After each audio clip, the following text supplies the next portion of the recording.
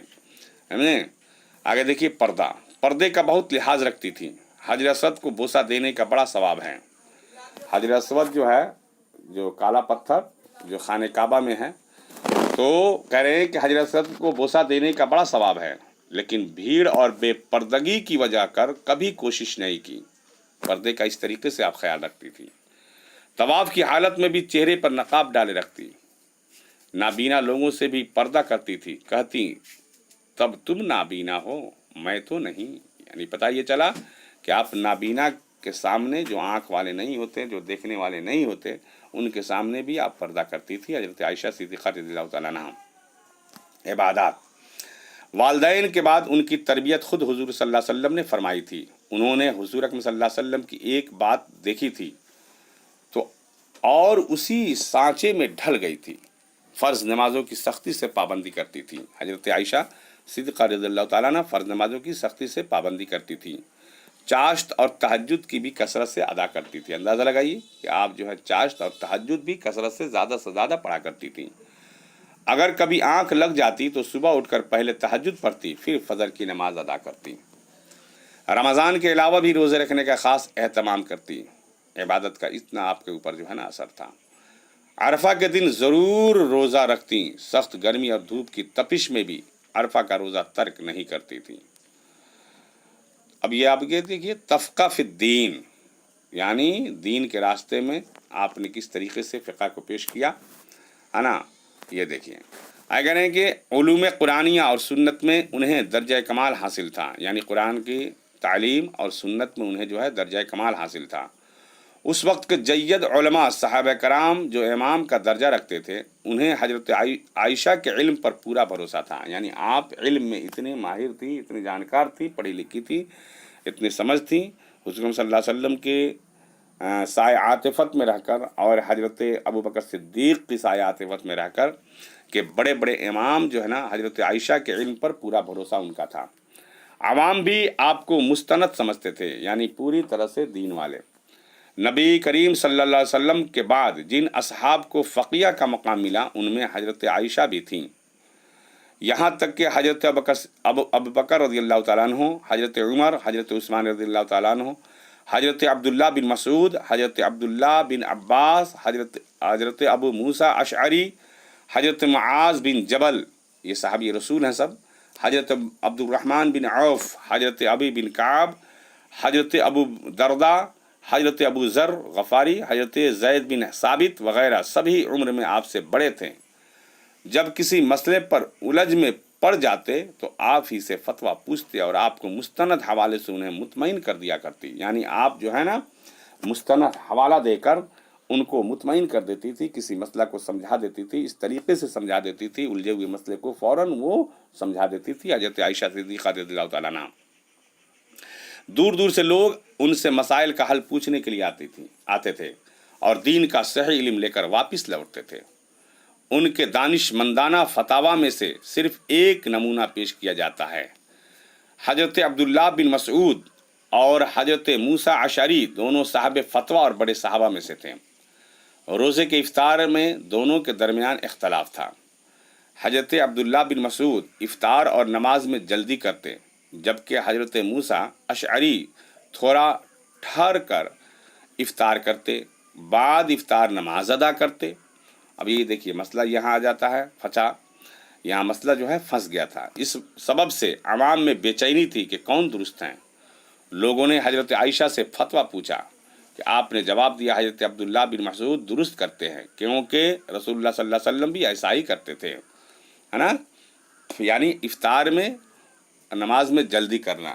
ایسا نہیں ہے کہ افطار جو ہے نا شام ڈھل جائے، یعنی سورج غروب ہونے کے بعد جو ہے افطار کر لینا چاہیے، ایسا نہیں ہو کہ اندھیرا چھا جائے تب افطار کریں، ہے نا، یہ مسئلہ ہے۔ وفات، آپ آخر یہ دیکھ لیجئے، وفات یعنی موت۔ رمضان 58